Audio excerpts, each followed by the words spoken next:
Iya.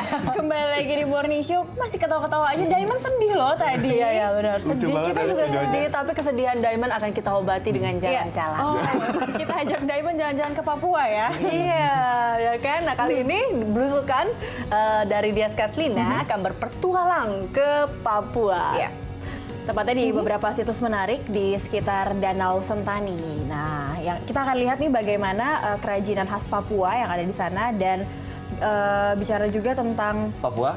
keindahan alamnya Papua yang akan dia bawa oleh-oleh dari Dias Kaslina. Kita langsung saja menyimak ke liputan Belusukan dari Dias Kaslina.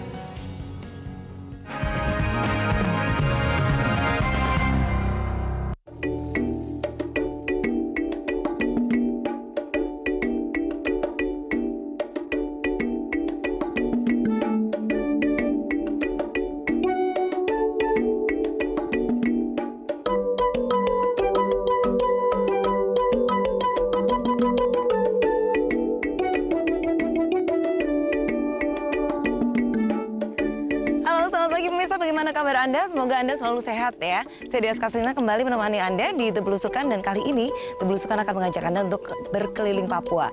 Nah, ada satu desa nih pemirsa yang cukup unik. Katanya sih gerabahnya konon lebih kuat daripada plastik maupun juga porselen. Wah, di mana itu ya? Yuk, ikutin saya yuk.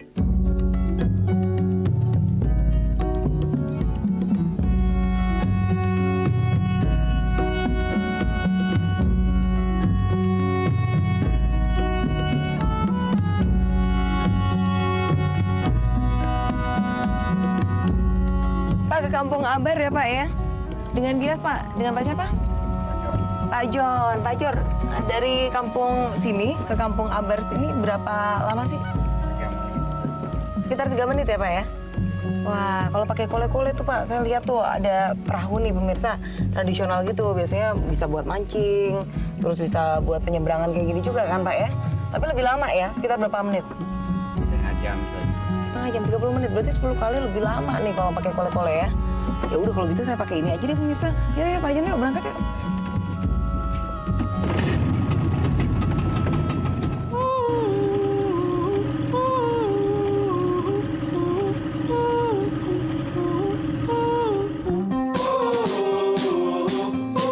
Sampailah kami di Pantai Kalkote, daerah tepian Danau Sentani. Kami harus menyeberangi danau ini untuk sampai kampung perajin gerabah itu. Ada 2 cara, menaiki perahu motor atau perahu tradisional yang bernama kole-kole. Tak puas rasanya menikmati angin yang bertiup lembut di tengah danau ini. 5 menit saja kami sudah sampai di Kampung Abar. Oke Pak, kita udah sampai ya Pak Jon ya? Iya deh. Yuk pemirsa, kita kalau gitu langsung aja ke Kampung Abar. Inilah Kampung Abar, Istana Porselin Papua. Gerabah di Kampung Abar ini terkenal sebagai alat barter dengan komoditas pangan seperti hasil tani dan hewan ternak dari kampung-kampung lainnya. Kampung ditemukannya situs budaya Neolitik atau zaman ketika manusia sudah mulai mengenal sistem barter dan membuat sistem pemerintahan sendiri. Desa-desa di pesisir utara Papua ini memang terkenal sebagai sentra gerabah. Namun saat ini hanya Kampung Abar saja yang masih bertahan membuat kerajinan yang satu ini. Ini Kampung Abar yang saya ceritakan pemirsa. Mereka ini adalah perajin gerabah yang paling top di Papua. Selamat sore Pak. Sore. Gimana kabarnya Pak Nafta? Baik. Ini Pak Nafta, ketua adat dari suku Vele yang ada di Kampung Abar ini. Nah Pak Nafta, sebenarnya apa yang membedakan gerabah di Kampung Abar ini dengan misalnya gerabah Kasongan di Bantul, Yogyakarta, ataupun juga gerabah-gerabah di tempat lain apa Pak? Perbedaannya pertama karena kelompok ini baru terbentuk tahun 2008. Setelah orang tua kami dulu mereka kerja secara manual. Artinya belum ada mesin putar, mereka kerja barang-barang tradisional. Seperti sempe untuk putar papeda dan belanga tanah untuk masak ikan. Dan katanya pakai tangan aja ya Pak ya? Tangan aja. Tidak ada mesin sama Tidak sekali? ada mesin. Oh, dan itu untuk membuat satu gerabah berarti lama juga ya Pak? Untuk membuat satu wadah sempe itu membutuhkan waktu 2 hari saja. 2 hari. 2 hari. Masihkah ada konsumennya Pak? sampai saat ini benda-benda tradisional itu masih dibutuhkan karena itu menyangkut Kebutuhan satu sehari-hari. komunitas adat yang mereka mendiami satu kampung itu. Ini benda-benda tradisional. Jadi itu ada untuk upacara juga ya Pak ya, unsur-unsur upacara ya? Iya, misalnya kepala suku dan ondofolo itu dia buat satu hajatan besar, acara besar.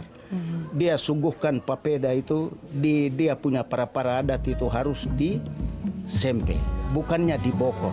Baik, harus disempe, jadi masih ada demand-nya istilahnya. Kita boleh ke dalam Pak? Iya.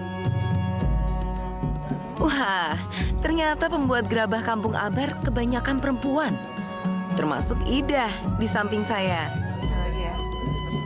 Teknik pembuatannya pun cukup sederhana. Tapi justru mengagumkan karena tanpa alat pemutar atau oven modern. Tanah pertama-tama direndam dalam air seharian agar pori-pori tanah liat ini terbuka. Kemudian baru diinjak-injak dan dibentuk dengan tangan. Kalau sudah berbentuk, barulah dihias dengan ukiran. Nah, setelah ini kita lihat bagaimana pula pembuatan sama kayu di Kampung AC Besar, Sentani Timur. Tetaplah belusukan bersama kami.